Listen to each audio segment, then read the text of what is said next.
Good morning, vibrant city of Valenzuela. I am Oliver G. Mariano from Citera Francisco Memorial National High School.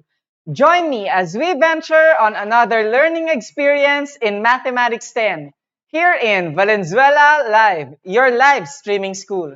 Are you ready? Let's start.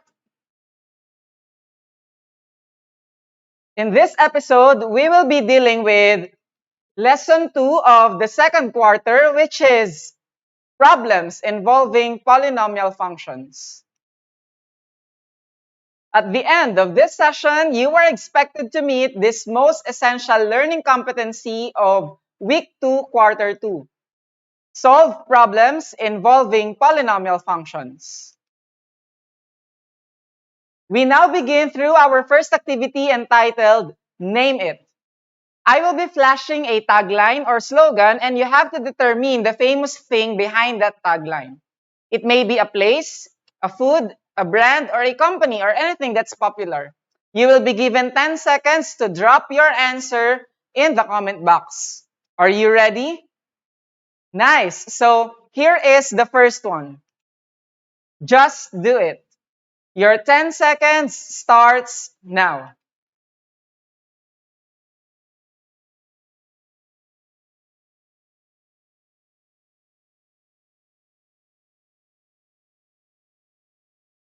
All right, time's up. If you answered Nike, then you got it right. Let's have the next one. What famous thing has the tagline, taste the feeling? You have 10 seconds. Go.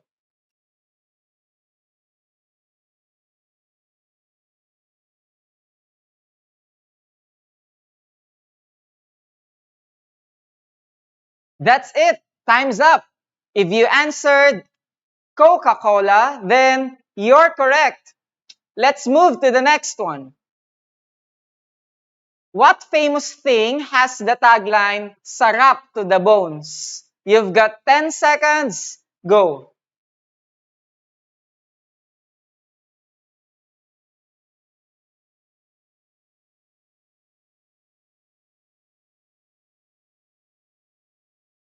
Okay, time's up. If you answered Max's restaurant, then you're right. Let's go to the last one. What famous thing has the tagline, the magic stays with you? You have 10 seconds to think about it, and that begins now.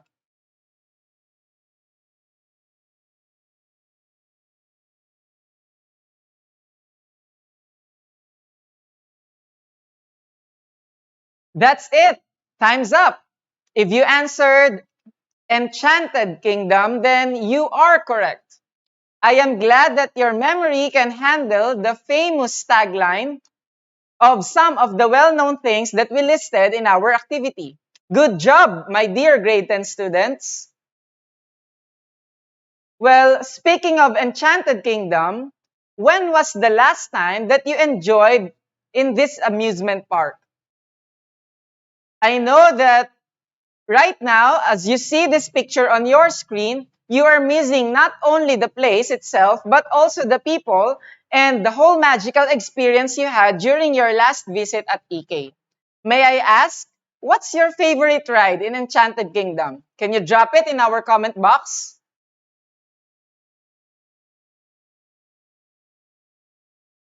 Some of you may say that it's the jungle log jump because it gives you a different kind of feeling upon getting splashed by its water. Also, I bet that some will say that it's the flying fiesta. Anyway, who wouldn't want to get dry after becoming wet in the jungle log jump or Rio Grande, right? However, some of you would confess that their Enchanted Kingdom experience will not be complete without riding the space shuttle. This roller coaster ride will literally bring out the real thing in you. I guess you can ever forget how you screamed at the top of your lungs in this roller coaster ride. But more than that, do you ever wonder how roller coasters are built? Roller coasters like the Space Shuttle in Enchanted Kingdom are designed and constructed with the use of polynomial functions. Look at this one. This is also a roller coaster, but it's almost a perfect resemblance of the graph or some parts of the graph of a polynomial function. In fact, engineering and construction is just one of the many fields where polynomial functions are applied. And in this episode, allow me to guide you in using polynomial functions in modeling and problem solving in real-life contexts. For us to be equipped and systematic in solving problems involving polynomial functions, we have these steps in solving word problems, which is patterned from the 4-step rule of Polya. First, understand the problem. Next, plan your approach. Then, complete the work. And last, interpret the results. As we solve word problems, it's important that you have a strong foundation of the topics that we discussed in our previous live streaming sessions. So get ready with your pen and paper now as we start our roller coaster ride in the next examples. To see how the steps presented to you are carried out, we have our first example. Mark has a rectangular piece of steel whose dimensions are 20 inches by 16 inches. He is required by his field manager to find the possible lengths of the cut if he cut out the 4 corners of the rectangle and fold up the sides to create a box. Moreover, the field manager asked him to find an integral length of the cut that will produce a maximum volume. First, we understand the problem. To help us illustrate, or to help us with this, let's illustrate the situation in the problem. In this figure, we can see that 4 congruent squares are to be cut out from the corners of the 20-inch by 16-inch rectangular piece of steel. The measurement involved here is volume. Can you remember the formula for the volume of a rectangular prism? Very good. The formula is volume is equal to the length times the width times the height. Further, in the problem, we are asked to find all the possible lengths for the height x and also the integral length of x that gives the maximum volume. The next step is to plan your approach. Again, we have this figure. And from here, we imagine that we are to produce this steel box.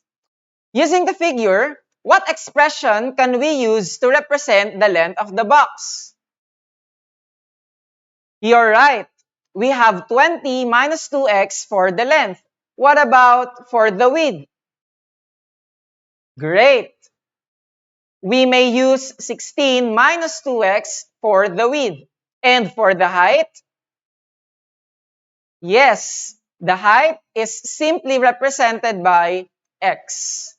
Writing down the volume formula, which is volume is equal to the length times the width times the height.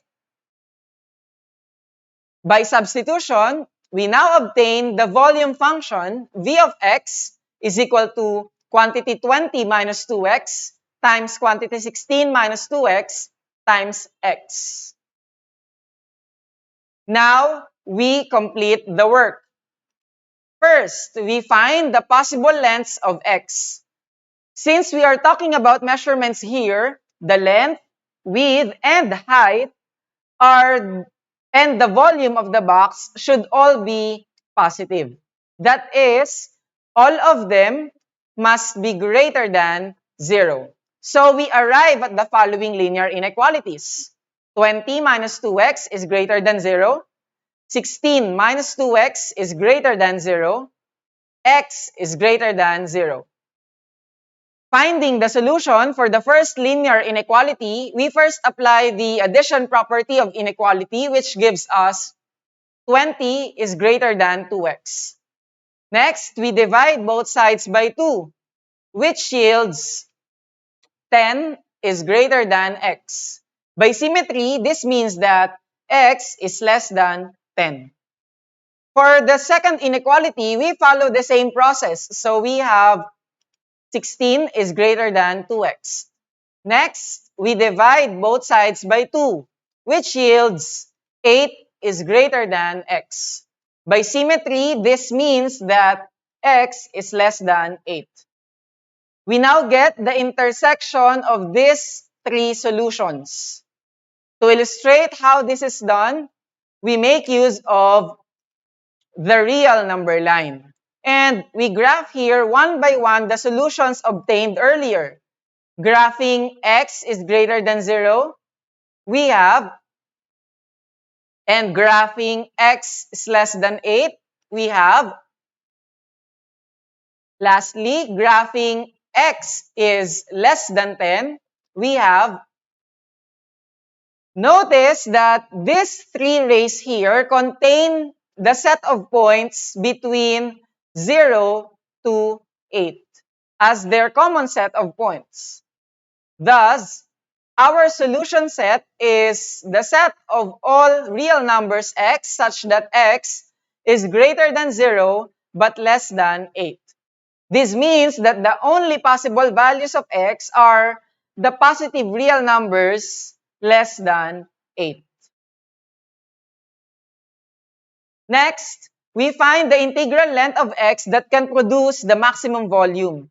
Our obtained solution set is x is greater than, or x is, or the set of all real numbers x such that x is greater than 0 but less than 8. This implies that the possible integral values of x are 1, 2, 3, 4, 5, 6, and 7.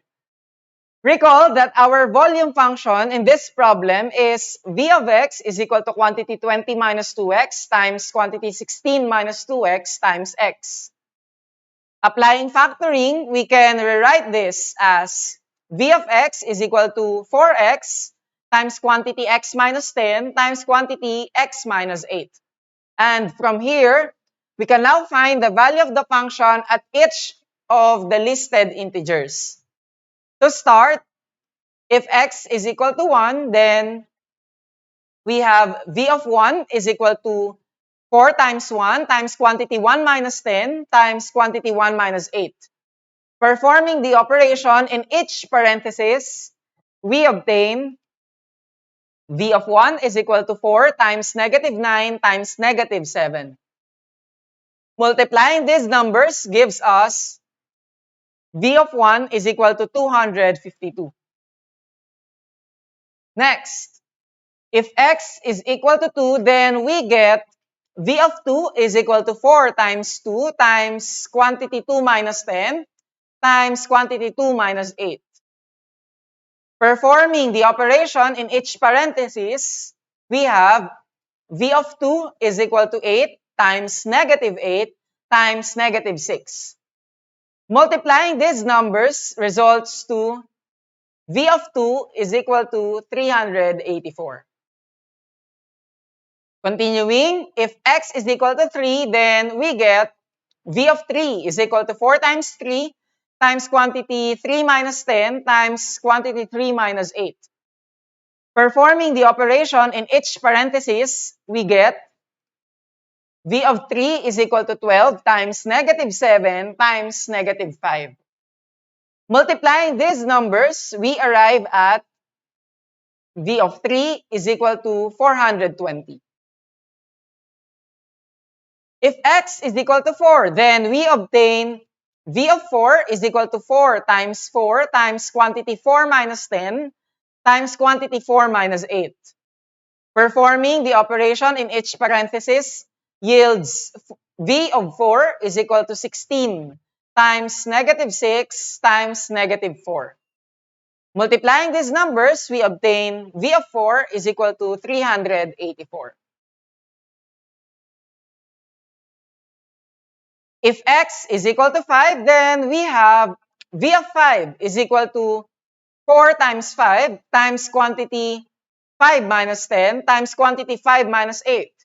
Performing the operation in each parenthesis gives us V of 5 is equal to 20 times negative 5 times negative 3. Multiplying these numbers, we have V of 5 is equal to 300. If x is equal to 6, then we obtain V of 6 is equal to 4 times 6 times quantity 6 minus 10 times quantity 6 minus 8.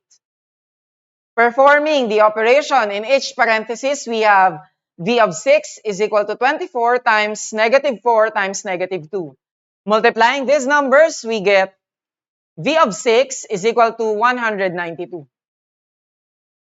Last, if x is equal to 7, then we get V of 7 is equal to 4 times 7 times quantity 7 minus 10 times quantity 7 minus 8.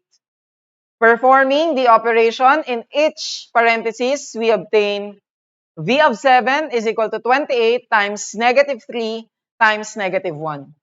Multiplying these numbers, we have V of 7 is equal to 84. We now list down our obtained values for the volume when x is equal to 1, 2, 3, 4, 5, 6, and 7. Which of them is the maximum volume? Nice! The largest volume for an integral length of x is 420, which is obtained when x is equal to 3. We now go to the last step, which is to interpret the results. First, it can be said that the possible lengths of x is any real number from the set of all x such that x is greater than 0 but less than 8. By looking at the graph, we can see that the only possible values are those which are on the said interval. We cannot have a value of x greater than 8 as it produces either a negative volume or a negative dimension. Further, we can conclude that the integral length of x that produces the maximum volume is 3. As you can see, the point 3, 420 is almost the peak or the turning point of the graph in the interval x is greater than 0 but less than 8. Do you have questions so far? Feel free to drop them in the comment box. Let's now move to our next example. The graph of a cubic polynomial function shown at the right represents a model of the profit of a small manufacturing company that after producing and selling X lamps. Using this, predict the profit that the company will have if it produces and sells 20 lamps, assuming that it follows the same trend. Again, we begin with our first step, that is to understand the problem. From the graph, we can easily see that it has 3 zeros, namely 0, 2, and 4. Also, it's clear that the graph of the function contains the points 0, 0, 1, 15, 2, 0, and 4, 0. For easier reference, we can express these points as values in a table.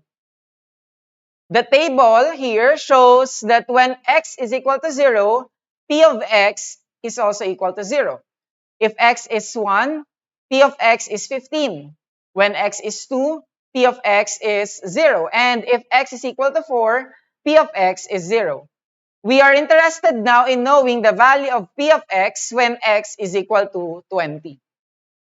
This means that we want to find the amount of profit that the company will have if it produces and sells 20 lamps. Our next step is to plan your approach. For clearer representation, we let x be the number of lamps produced and sold, and p of x be the profit function. Recall that a polynomial function may be written as a product of its linear factors. In symbols, we can say that we may express the profit function as p of x is equal to a times quantity x minus r sub 1 times quantity x minus r sub 2 times quantity x minus r sub 3, wherein a is any non-zero real number, and r sub 1, r sub 2, and r sub 3 are the zeros of the function. We now proceed to completing the work. Our objective is to define first the profit function so that we can use it to find the required profit that we wish to find. So again, we express p of x is equal to a times quantity x minus r sub 1 times quantity x minus r sub 2 times quantity x minus r sub 3.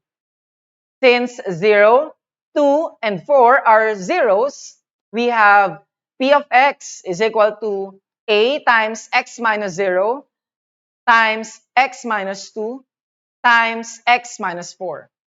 But x minus 0 is simply x. So we have p of x is equal to ax times x minus 2 times x minus 4. Using the point 1, 15, we can now solve for the value of a. That is, 15 is equal to a times 1 times 1 minus 2 times 1 minus 4. Performing the operation in each parenthesis gives us 15 is equal to a times negative 1 times negative 3. Multiplying the quantities on the right-hand side of the equation yields 15 is equal to 3a. Dividing both sides by 3, we obtain a is equal to 5. Thus, our profit function is p of x is equal to 5x times quantity x minus 2 times quantity x minus 4.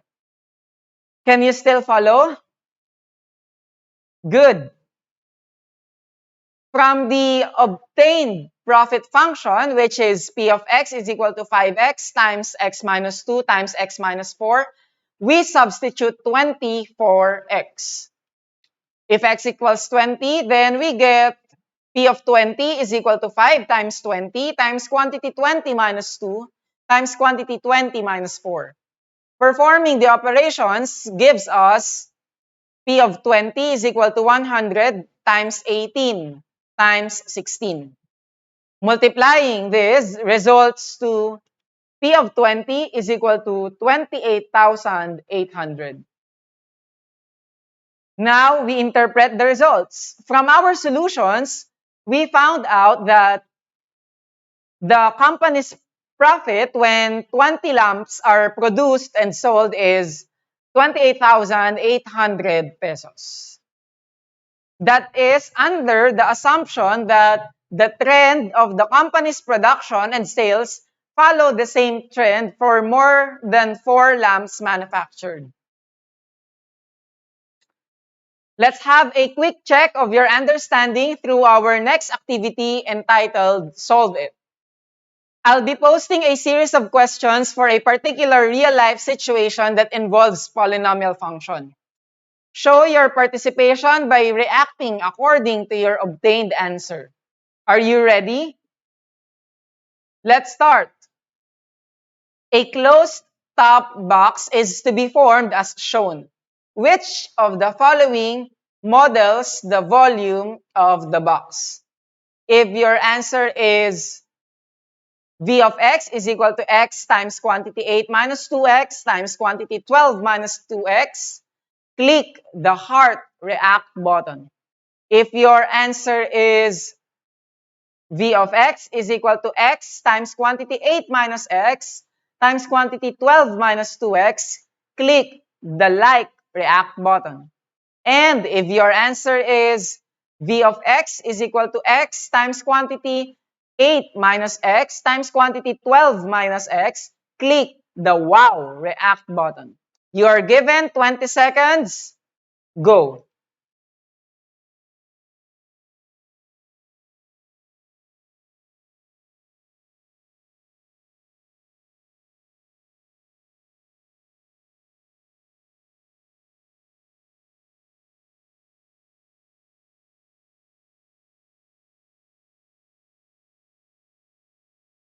All right, time's up. If you hit the like react button, then you are correct. With reference to the above figure, the length is 12 minus 2x, the width is 8 minus 2x, and the height is x. Let's proceed to the next question. What is the volume of the box if its height is 5 inches?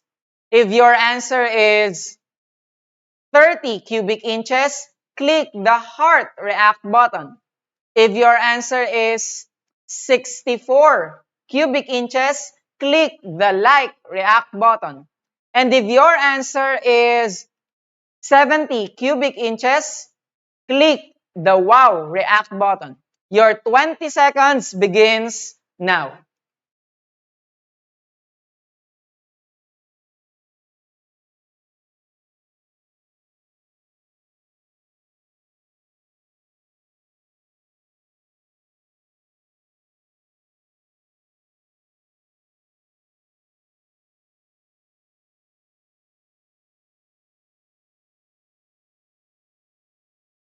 That's it. Time's up.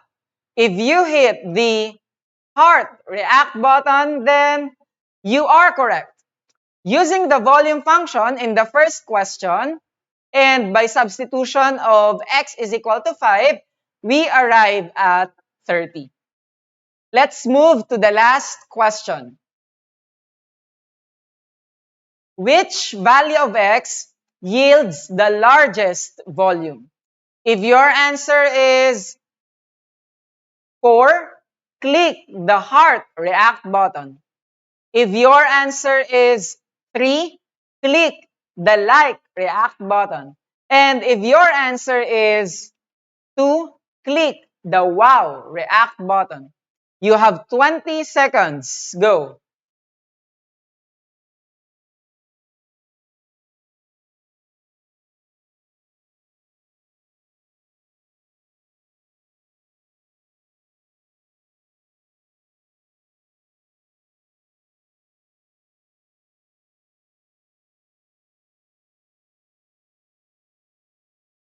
Okay, time's up. If you hit the wow react button, then you are correct. Using the volume function in the first question and by substitution, we arrive at the following function values. V of 4 is equal to 64, V of 3 is equal to 90, and V of 2 is equal to 96. Notice that the largest among them is 96, which is obtained when x is equal to 2. I am happy that you have stayed with me in this episode through all the ups and downs of this roller coaster learning adventure. If you still have questions, don't hesitate to plug them in our comment box. To wrap it up, we highlight some important ideas in this day's episode. First, where can polynomial functions be applied? The applications of polynomial functions may be seen in construction and engineering, business and economics, manufacturing, data science, and many more. How do we solve problems involving polynomial functions? First, understand the problem by listing the given facts, restating what is asked, and illustrating when necessary. Next, plan your approach by arriving at correct representations. Then, complete your work by solving. And last, interpret the results and check if the answer is reasonable and appropriately labeled. To end this session, let's have my one-liner share of joy. I'd like you to post a status, a story, or a tweet by completing the statement, I enjoyed my Math FB Live session today because blank. Rest assured that I'll be sending hearts to your post. With this, I'd like to congratulate all of you for being so amazing in this learning experience. Now, let's have one of the frequently asked questions that you might have on your mind. What real-life information can we get from the turning points and end behavior of a polynomial function? The turning points represent the maximum or minimum points in the graph of a polynomial function. And in real-life problems, they show us the situation where a particular variable is optimized. The end behavior may be used to predict certain values in a real-world model. As a reminder, your home delight for this week is to answer what I can do of your learning packets. Thank you very much for joining me in this episode. Once again, this has been your math teacher for today, Sir Oliver. Goodbye for now, grade 10. Stay safe and healthy. God bless us all.